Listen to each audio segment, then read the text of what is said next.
What up, Space Fam? Goes in here from Anime Upper, and I'm back at it again with another Demon Slayer video. Since recently in the Demon Slayer anime, we saw Tanjiro's Demon Slayer mark expand, his eyes go white, and subsequently his power increase exponentially, I thought it would be a good opportunity to trace and explain these epic transformations as they happen over the course of the story. If you do enjoy seeing these Demon Slayer videos and want to keep them coming, you know what to do. Channel the Slayer within and smash that like button with no mercy. Remember, smashing that like button is strongest Demon Slayer energy and passing is scared Muzan energy, so choose wisely. If you haven't, make this the video, subscribe and hit that notification bell to turn on all notifications, or you will miss future Demon Slayer videos and updates, including updates about new seasons. And while you wait for the next one, feel free to check out our huge and growing Demon Slayer playlist that includes videos on all the Hashira, Demon Moons, and much more. Link to that's in the description. Now, without further ado, let's jump into it, spoilers and all. A good way of tracking Tanjiro's progress and forms is by looking at the scar on his forehead.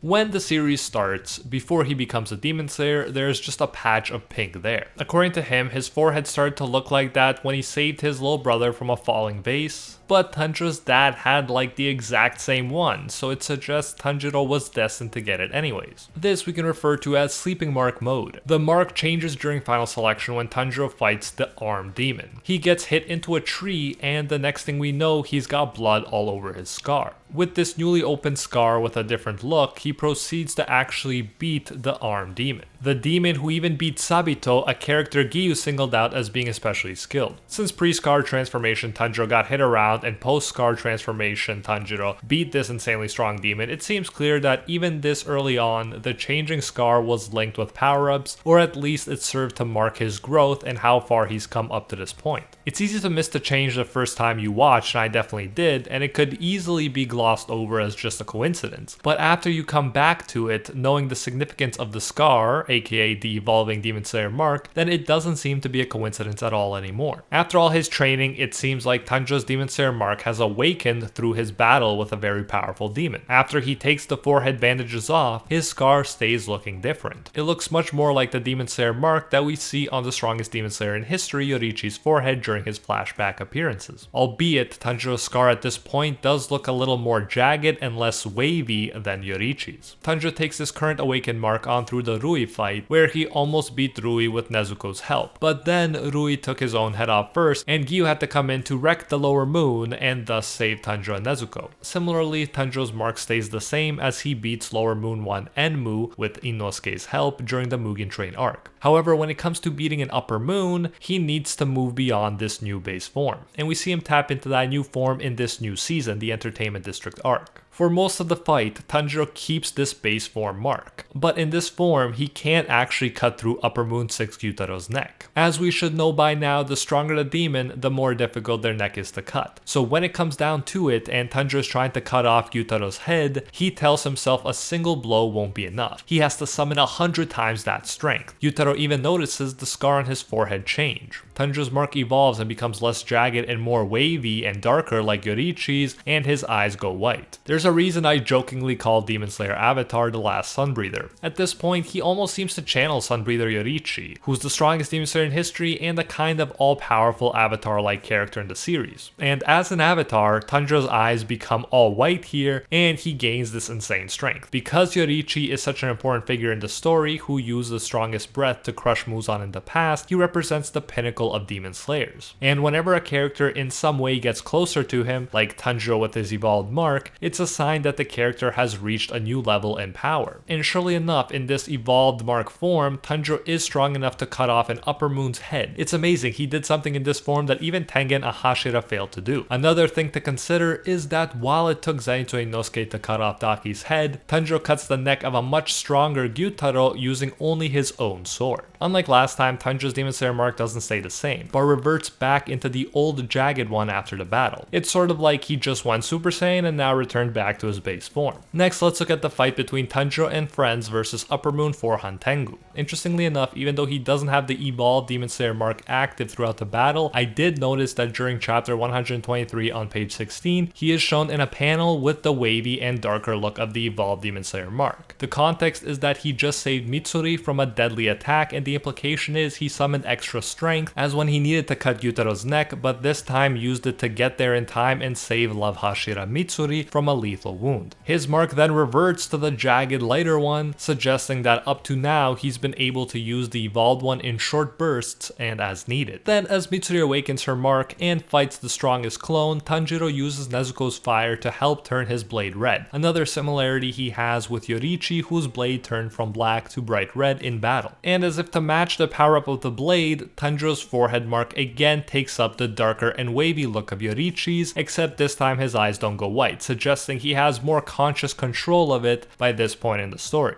This evolved mark isn't as big of a deal anymore to him, and he uses the power to cut up one of the Hatred clone's giant wooden tentacles. As he's chasing the main body of Upper Moon 4, his mark reverts back to normal, but not for long. After he uses a trick of Zenitsu's to increase his speed, he catches up to Upper Moon 4's neck. And now we see his mark evolve again as he's using what he calls all his strength to cut through. It's fascinating to reread this section again while focusing on the marks because I never noticed how often his mark switches from normal to evolved and wavy before. Just as he's about to cut the neck, Upper Moon 4 turns the tide and grabs Tanjiro by his neck. Now that he's on the defensive, the mark reverts back to normal and Nezuko has to save him. It only evolves again when Tanjiro grabs the sword that Haganezuka fixed and that they found in the Yoriichi combat doll. It is possible that this centuries-old blade is Yoriichi's, in which case it would make sense for Tanjiro, Yoriichi's sun-breathing successor, to have it. Anyways, Tanjiro grabs the sword, evolves the mark looking more and more like Yoriichi, down to the earrings, wavy mark, red blade, and sword, and cuts the thick neck of the demon only to discover that this is still not the real body. Tanjiro's mark reverts to normal as he's trying to protect Nezuko from the sun, but Nezuko decides to kick him in the direction of the demon, and in this way is practically telling him to forget about her and to go after the demon that is threatening the lives of humans as they speak. Tanjiro, thinking that Nezuko is done for, resolves to respect her wishes and goes after the real body, which is hiding in the heart of the giant clone. With an evolved mark again, he finally slashes through the demon's neck, which is significant because a demon-enhanced Genya tried to cut and blow through the neck before and had no luck. Tanjiro wins, he beat the demon, and his mark reverts back to normal as he thinks he lost Nezuko. Luckily, Nezuko has just become immune to the sun and is completely fine. So let's recap. Although they didn't make as big of a deal about it in this one, Tanjiro does use that evolved Demon Slayer mark form in short bursts during this battle, just as he used it against Gyutaro. The only difference is that now he's using it more often and his eyes don't go white, suggesting he has more control over the form than before. Thus, this evolved mark form was already strong enough to cut through Upper Moon 6 and Upper Moon 4. But he'll need more. He'll need to reach a new level to defeat Upper Moon 3 Akaza. Just before we move on to that fight, it's noteworthy that Tanjiro briefly gets a glimpse into the transparent world in this fight against Upper Moon 4, which lets him know that the real body was hiding in the heart of the giant clone. This is another ability of Yoriichi's, except Yoriichi is so overpowered that he was born with it. As I mentioned, the more you look like Yoriichi, the stronger you are, and so far Tanjiro doesn't just have his sun-breathing earrings and red hair, he also has his wavy Demon Slayer mark, his red sword, and his access to the transparent world.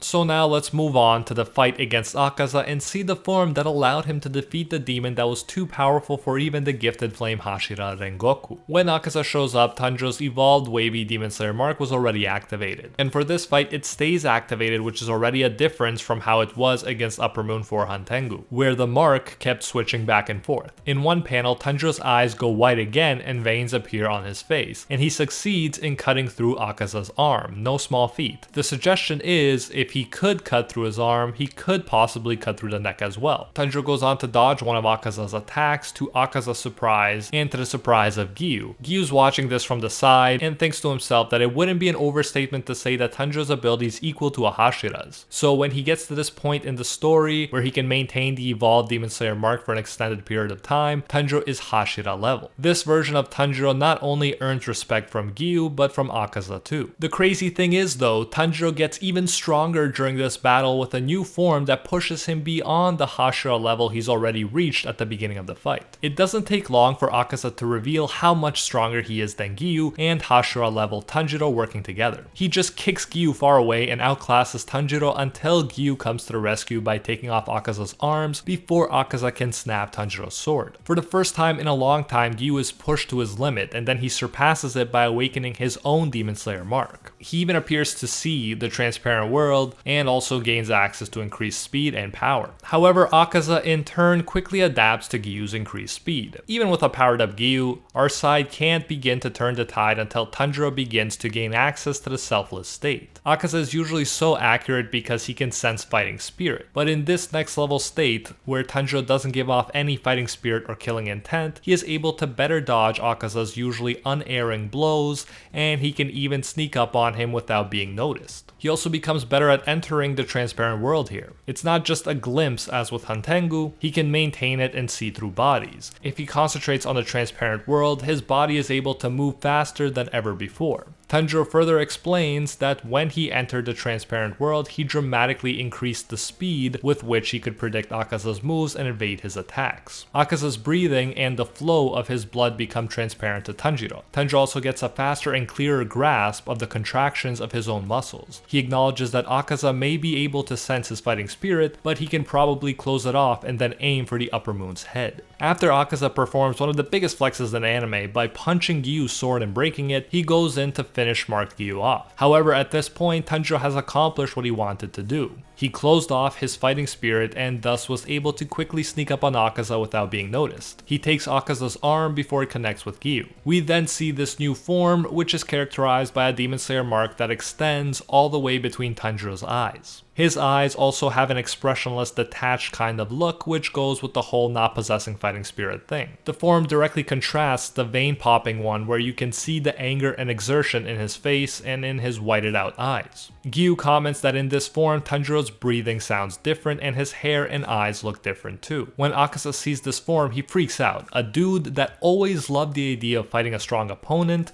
is now being told by every fiber of his being to finish off Tanjiro right away, since something's changed in him and it's made him very dangerous. Akaza moves to finish them off with his final form attack. Gyu notices that the speed and power of Akaza's attacks is increasing again. Gyu tries to counter it with dead calm, while Tanjiro thinks that he's attained what his father talked about, the transparent world where time is passing slowly for him. The outside movements of Akaza and Gyu look slow. Gyu's dead calm fails, proving it's far from a perfect defense. Gyu calls Akaza's attack inescapable, adding that Akaza hit him with 100 blows almost all at once. It's funny in the sense that Akaza congratulates Gyu for still being alive and he thinks that Tanjiro didn't make it. However, Tanjiro actually handled it much better than Gyu, and avoided being brought down by what Gyu called an inescapable attack. Tanjiro isn't sensed by Akaza, and so Tanjiro has a perfect opportunity to finish Akaza off. But instead of just doing it, Tanjiro screams that he's going to cut off Akaza's head before he actually moves in to do it. This turns out to be a big flex, since even though Akaza knows it's coming, Tanjiro is able to outspeed him. As a last-ditch effort, Akaza tries to sense his fighting spirit, but notices that it's gone. Tanjiro has no fighting spirit in this state. And before he can think of how to avoid Tanjiro's attack, Tanjiro succeeds in taking his head. In this form, Tanjiro wasn't just powerful enough to get through Akaza's neck. He was even faster than Upper Moon 3, which is crazy to think about. He completely outclassed marked Hashira Gyu in this fight, who also attained a higher level than he ever had before. Akaza is the one who names this form. He thinks about how in this brief fight, Tanjiro grasps something that surpassed the Upper Moon's own speed. Tanjiro came at him head on and completely demolished hundreds of years of the essence of martial arts. In Tanjiro's eyes,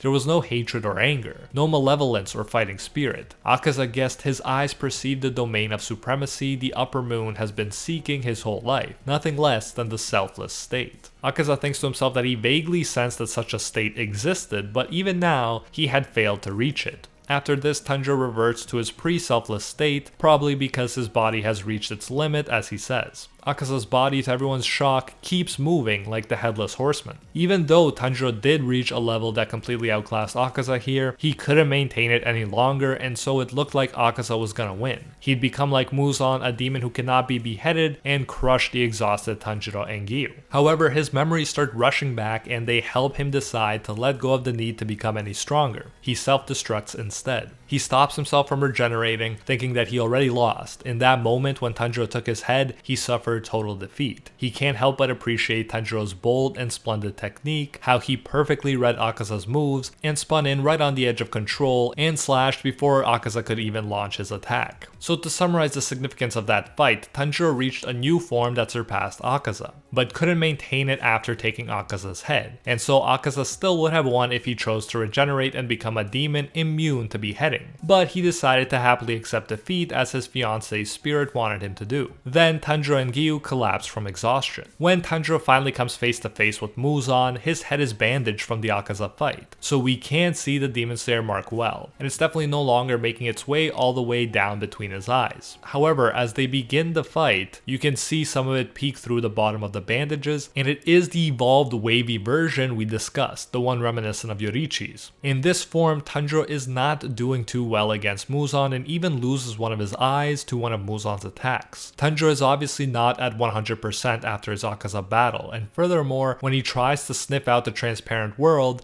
he realizes Muzan's attacks are too fast, so he can't maintain his breathing properly enough to do it. Thus, at this point, Tanjiro is not able to reach the same level, the same Selfless State extended mark form that he reached against Akaza. Tanjiro's mark stays the same and he continues to get beat up by Muzan until finally Muzan's blood starts destroying Tanjiro's cells and Muzan proclaims him dead. By this point, half of Tanjiro's face has been taken over by Muzan's blood. During this period, Tanjiro glimpses an ancestral memory that includes Yorichi. He learns about how Yorichi completed his sun-breathing forms and about how he completely crushed Muzan only to have Muzan run away like a baby and avoid Yorichi for the rest of his life. Tanjiro eventually wakes back up. Half of his face is still covered in Muzan flesh. In the meantime, Muzan has temporarily taken out almost everyone. He approaches Kanao and he is about to finish her off, but then Tanjiro appears in the nick of time and slices off Muzan's arm, saving his love interest in the process. Muzan sees Tanjiro's face and says he looks absolutely awful. He even says, comically, it's hard to tell which one of them is the demon. However, Tanjiro is different now. He's unlocked a new power through the ancestral memories. Muzan even can't help but see Yorichi when he looks at Tanjiro now. And even though his mark doesn't look that extended, perhaps partially because of the spreading Muzan flesh, Tanjiro's hair and the look in his eye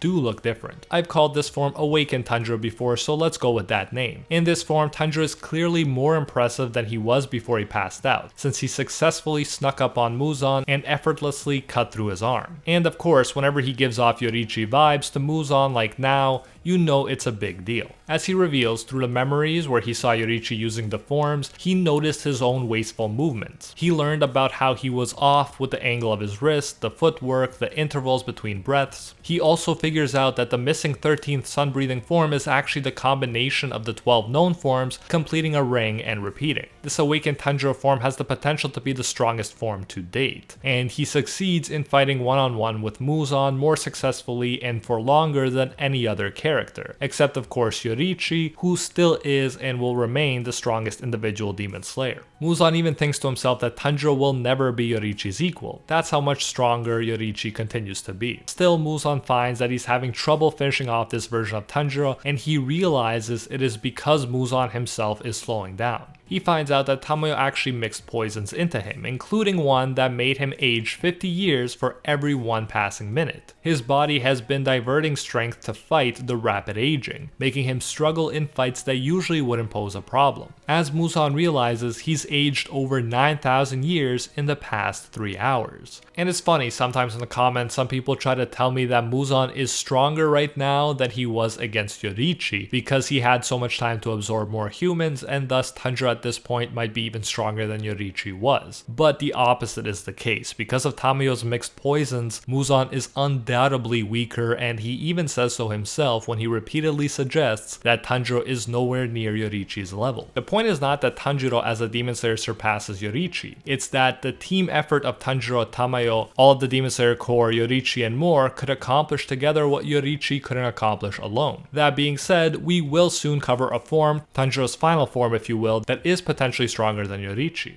But for now, Tanjiro acknowledges that he's not as good as Yoriichi was, and we don't know exactly how much he's exaggerating here, but he even says he's not even as good as his father was, who also practiced sun breathing through the Dance of the Fire God and wrecked a bear at one point too. Unlike Yoriichi and his father, who could dance or fight all night without getting tired, Tanjiro does get tired and even has trouble accessing the transparent world when he stops getting enough oxygen. At this point, despite lasting quite a while by himself, he needs to be rescued by Iguro. Then the two of them fight together, and Tanjiro thinks to himself again that he can't enter the transparent world since it's all he can do to avoid oxygen deprivation. So at this point, just like Muzan isn't at his best, Tanjiro isn't either. It's a battle of attrition. They're doing all they can to wear each other down as much as possible until something gives. Eventually, Muzan is pushed so far, his centuries-old wounds caused by Yoriichi begin to appear on his body, guiding everyone to his weak spots even if they can't gain access to the transparent world. For Muzan, Yoriichi was the real monster, not Muzan himself. So the fact that he still thinks like this obviously confirms that Yoriichi was stronger than any of Tanjiro's Demon Slayer forms. But the big difference with the final battle is that because of Tamayo's mixed poisons, Muzan is getting weaker and can't divide to escape as he did against Yoriichi. Furthermore, Tanjiro did not just fight by himself, but had help.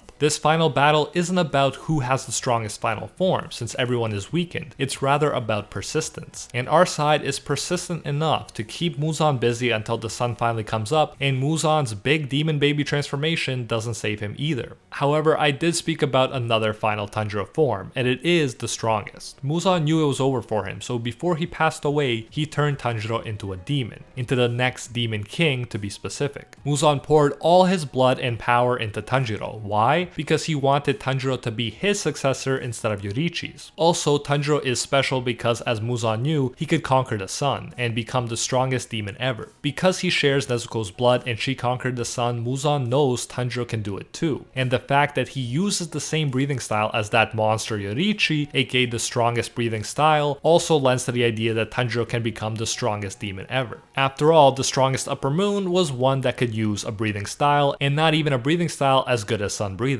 At this point, Tanjiro becomes a demon and his Demon Slayer mark has spread again. The mark goes between his eyes and even lower, plus there is another mark developing from his right cheek. Since the Demon Slayer mark covering more surface area on his face has usually meant more power, it's reasonable to assume that Tanjiro is stronger than he's ever been. The mark briefly begins to revert as Tanjiro is being burnt by the sun, but then he gains immunity to it, and not only does the Demon Slayer mark spread diagonally across his face, going even through his eye until it's all but touching the one on his right cheek, we also see one develop on the right side of his forehead too. And when I say right, I mean his right. As one would assume, this final demon form of Tanjiro is unbeatable through physical force. In direct contrast to Muzan, the sun has no effect on him and neither do bright red blades. He has no weakness, and even if the Slayers could cut off his head, which there's no guarantee that they could, it's all by guarantee Demon King Tanjiro could grow it back. If Muzan, Akaza, and Kokushibo all had the potential to do it, then you can bet that this strongest demon ever could do it too. So we have an unbeatable sun-breathing immune to the sun Demon King. It's straight up stated by Giyu that since sunlight and bright red blades won't work, there's no way to kill Tanjiro. We see bony whips appear from his back like he's Doc Ock, and these are similar to Muzan's whips that he used to fight. Tanjiro even launches energy blasts reminiscent of Naruto Biju balls from his mouth, probably a sneak peek into the potential of his blood demon art, that would no doubt develop much further if Tanjiro actually wanted to keep being a demon. But even just this glimpse into his potential is insane too, since it's like he just came from a different series. That's how OP he is. The ball grows in size as it heads towards its target and even releases lightning-like shock waves too. Furthermore, Nezuko put her hand in the way of it, and Giyu realized that Tanjiro is holding back because she's still alive.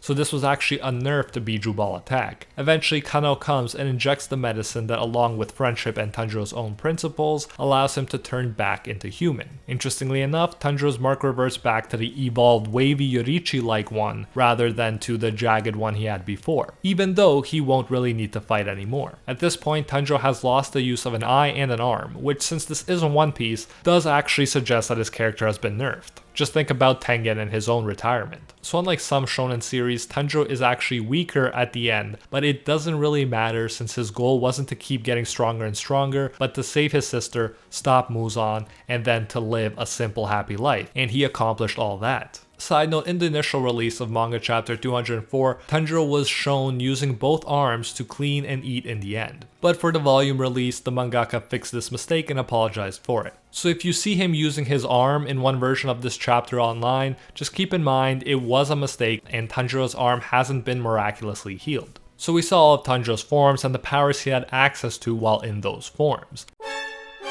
As a Slayer, when he entered the Selfless State against Akaza and his mark grew until it was between his eyes, that was one of the strongest Demon Slayer forms he entered. And although Awakened Tanjiro got useful information from his ancestral memories that made his sun breathing better, for most of, if not for all of the final fight, he couldn't get enough oxygen to fully enter the transparent world and Selfless State. We thus didn't really get to see Tanjiro at his best against Muzan, but to be fair, Muzan wasn't at his best either, and it was an interesting move on the mangaka's part to make it a battle of attrition where everyone could help rather than making it a one-on-one between each character's final form, which is what happens often in other shonen. It's not really debatable though that Tanjiro's strongest form was Demon King Tanjiro. And keeping with the more marks equals more power formula, more of his face was covered with marks than ever before. He even developed at least 2 other marks, while his initial one grew longer than ever before. This form, as I mentioned earlier, had the potential to surpass even Yoriichi, because Yoriichi's red blade and the sun would have no effect on this Tanjiro. We have every reason to believe that he could have regrown his head, so he would have been unbeatable. In contrast, he just scratches Yoriichi once and the demon poison would go to town on Yoriichi's body, slowing him down from within. I admit I'm not 100% sure what would happen if Yoriichi faced Tanjiro, and it might take a long time for Tanjiro to scratch Yoriichi, but as an immortal, he's got nothing but time. Not to mention, if Tanjiro for whatever reason actually committed to being a demon like Hokushibo, it would have been interesting to see how blood demon enhanced sun breathing would look. Would he just be launching mini suns all over the place with his slashes that go on to explode? The possibilities are endless. He could even surround the entire area in an exploding sun, since his opponent would die and he could probably regenerate. But yeah, that is it for all of Tanjiro's forms and their powers. Let me know what you thought of the way that the mangaka handled power-ups in this series. As a guy very used to Super Saiyan-like power-ups, I thought the way Demon Slayer handled them was pretty refreshing. And let me know your thoughts on how a Yoriichi versus Demon King Tanjiro fight would look in the comments, who would win and how. Anyways, if you did enjoy this video and want to keep them coming, you know what to do, channel the Slayer within and smash that like button with no mercy. Remember, smashing that like button is strongest Demon Slayer energy and passing is scared Muzan energy, so choose wisely. If you haven't, make this the video, subscribe and hit that notification bell to turn on all notifications or you will miss future Demon Slayer videos and updates, and of course that includes updates about upcoming new seasons. And while you wait for the next video to drop, feel free to check out my huge and growing Demon Slayer playlist that includes videos on all the Hashira, Demon Moons, and much more. Link to that is in the description, and until next time, see ya, Space Cowboys.